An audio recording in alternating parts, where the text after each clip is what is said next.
Your Excellency, President Cooper and faculty members, fellow graduates, parents, and friends.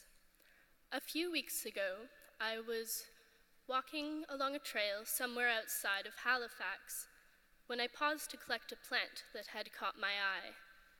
It was dark green with broad oval leaves and shallow roots that clung to the soil as I pulled it up. I carried it home in my palm like an injured bird and planted it later that night in a jar already populated with moss and grasses I had assembled over the course of many months. This was my summer experiment, a bizarre collection of organisms with plenty of light, but not a whole lot of room to breathe. I thought at first that they might suffocate in their new environment, but instead they seemed to thrive.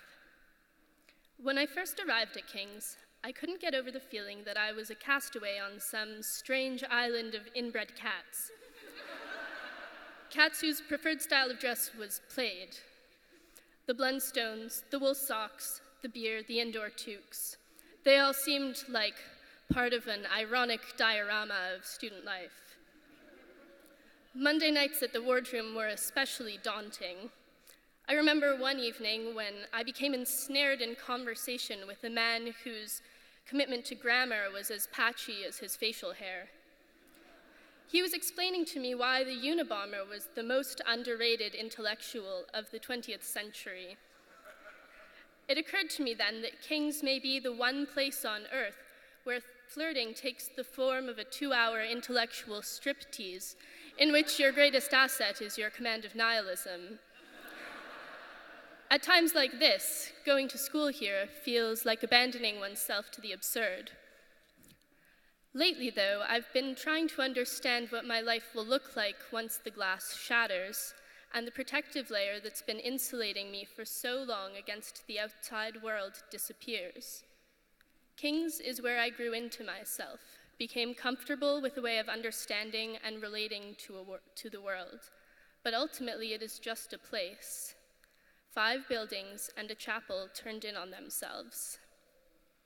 The feeling that I existed inside a glass dome, kept alive only by Daniel Brandis as he showered us with droplets of wisdom, just enough to keep us hopeful, was never far from my thoughts as I walked the 50 steps from residence to lecture hall.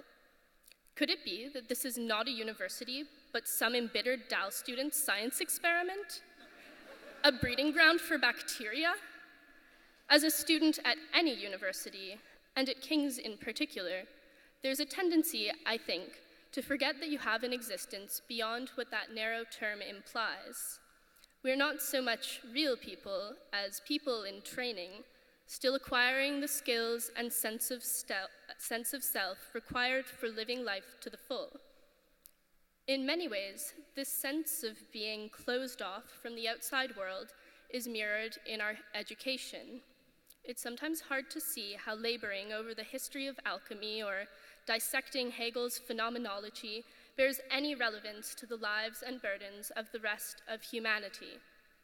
Malala Yousafzai, whose incredible bravery I'm deeply honored to join in celebrating today, is a reminder of just how urgent the need for social engagement can be. Thinking about her accomplishments, I can't help but feel a little guilty. What, in the end, is it all for? How can I justify these years of academic indulgence if it doesn't amount to actually doing anything to better the world as she has done? The further I progressed in my studies, feeling with every passing year that maybe finally I kind of knew what I was doing, the more I came to expect that my ideas would be greeted with a combination of muted respect and complete bafflement. I'm sure I'm not alone in the experience of having to explain my degree to family, friends, or relatives at a dinner party. You give the customary spiel, a few carefully selected phrases designed to ward off further inquiry, but something goes wrong. There's a pause, your eyes meet. You can see they're not satisfied, they want something more. And you wonder, will I go all the way this time? It's almost as though the more we learn, the better we are at shutting down a conversation. Of course, I wouldn't be here if I really believed that. Part of what distinguishes kings is that we are taught to consider things not in isolation, but as they relate to different thinkers, experiences, periods, and disciplines. However contained our day-to-day existence might be, the ideas we are engaging with are not. I don't mean to make some claim as to the universality of knowledge, but only to suggest that what we learn here matters because it teaches us to look more carefully at both ourselves and our surroundings. And with this questioning comes the suspicion, however hubristic, that we are not just studying history, philosophy, journalism, or literature, but actively participating in it, joining in a conversation that's still unresolved. As Borges put it, a book is not an isolated being. It is a relationship, an axis of innumerable relationships. Soon kings will stop being a place that we go every day and become a time that we tell ourselves stories about. Our university experience will be revealed for what it was: a bubble, a time warp, a terrarium, a far more purposeful assortment of plants than the mason jar that's been collecting mold inside my locker for the past 4 months. The students, the faculty, the setting are all part of an ecology of learning that has nurtured, supported, and sustained us, and without which we worry we will shrivel up and drop our leaves. But this ecology of kings grows with us. We cannot leave it behind because we make it what it is. And as we extend our branches, confronting the larger issues of social justice and the environment that face the world in which we live, we will be all the stronger for the time we have spent together. When I was little, I used to entreat my mum to tell me that there were still animals in the world that had yet to be discovered.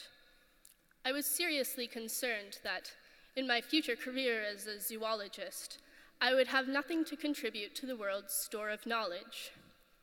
It wasn't just that I wanted to have some species of crayfish named after me, which I do, but that a universe in which everything was already known seemed to me utterly boring.